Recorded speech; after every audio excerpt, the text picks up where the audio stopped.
माँ कोଳରେ कुनी झीटी माँ आसी मैट्रिक परीक्षा सेंटर को सांगरे अछंती भाई ए दृश्य देखि आपण कौन भाबुछंती कहले एया जे भाई परीक्षा देबाको आसीछि आ सांगरे आसीछि भौणी जदि एमिति भाबुछंती ताहाले भूल भाबुछंती कारण आपण जहाको छोट झियो भाबुछंती से छोट नुहे से एबे मैट्रिक परीक्षा देबाको योग्य से दिव्यांग होइथिबारु तांको उच्चता छोट किंतु बुद्धि और विद्या कम नुहे भलरे बसिबाकू सामर्थ्य तांकर नथिले भी से मध्य निज भविष्य गढ़िबा लागि संग्राम करुछंती से मैट्रिक परीक्षा देबे और पास करिवे ए इच्छा रखी आसीछंती परीक्षा सेंटर को टिके निरेखिकी देखिले जानि परिबे ए स्वतंत्र चौकी रे बसी इशारा इशारा रे उत्तर डाकुछि झियटी आउ से सबको परीक्षा खातारे लेखुछंती छात्र जनक ए दृश्य हेउछि ढेंकानाल जिला कानपुर पंचायत राज हाईस्कूल जेउठी मैट्रिक परीक्षा देउछंती सबुठारु कम उच्चता विशिष्ट 10म श्रेणीर छात्री ना तांकर सुमिता नायक से मोहलपाड़ ग्राम निगमानंद उच्च विद्यालयर 10म श्रेणी छात्री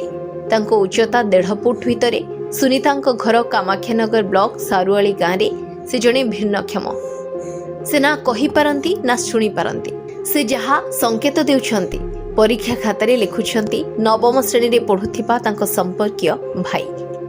माँ संजय नायक तांको पूरा सहयोग करुछंती आज को 10 वर्ष तले बापा विष्णु नायकंकर मृत्यु होइथिला बाप छेउंड एही दिव्यांग शिशुटी को मनीष करिबा पई अक्लांत परिश्रम करिछंती माँ एथर मैट्रिक परीक्षा रे रेकर्ड संख्यक भिन्नक्षम छात्र छात्री देउछंती परीक्षा सुमितांको परी 3999 जन भिन्नक्षम छात्र छात्री एथर मैट्रिक परीक्षा पई फॉर्म फिलअप करिछंती हाथ गणती पिलांकु छाड़ी देले अवशिष्ट समस्ते एथर परीक्षा रे होइछंती शामिल भिन्नक्षम परीक्षार्थी माने जेउ आग्रहर सह परीक्षा देउछंती ताहा हुए तो समस्तक लागि एक उदाहरण काहेकि ना चलित वर्ष भी 12,000 रु अधिक छात्र छात्री देउनाहंती मैट्रिक परीक्षा जहा बाबद रे गणशिक्षा विभाग रो उच्च अधिकारी माने चिंता करिवार आवश्यकता रहिछि।